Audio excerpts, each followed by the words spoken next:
வா இங்கே வந்து பாருங்க வாங்க. தண்ணி ஊற்றியாச்சு. ஆனால் பால் வந்துகிட்டே இருக்கு பாருங்க.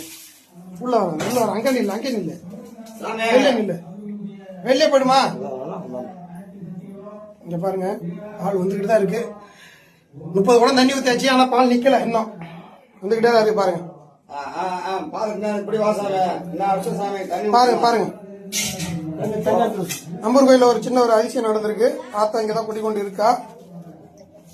இங்கேயும் போகல கோயில விட்டு. தண்ணி ஊத்துனபடிதான் இருந்துகிட்டு இருக்காங்க. ஆனா வந்து பால் கசங்கிட்டே இருக்கு பாருங்க. தண்ணி கொஞ்சம் நெஞ்சு தண்ணி இல்ல, ஏகப்பட்ட தண்ணி ஊத்துறாங்க. ஊத்தியும் பாருங்க பால் கசங்கிட்டு தான் இருக்கு. நிக்கல, பால் நிக்கவே இல்லை. யாரா எங்க இருந்தாலும் வந்து பாத்துட்டு போயிடுங்க. இதெல்லாம் கிடைக்காத ஒரு கண்கொள்ளா காட்சி. இங்க பாருங்க தண்ணி இவ்வளவு தண்ணி ஊத்திக்கிட்டு இருந்தோம், பால் வந்துட்டு தான் இருக்கு.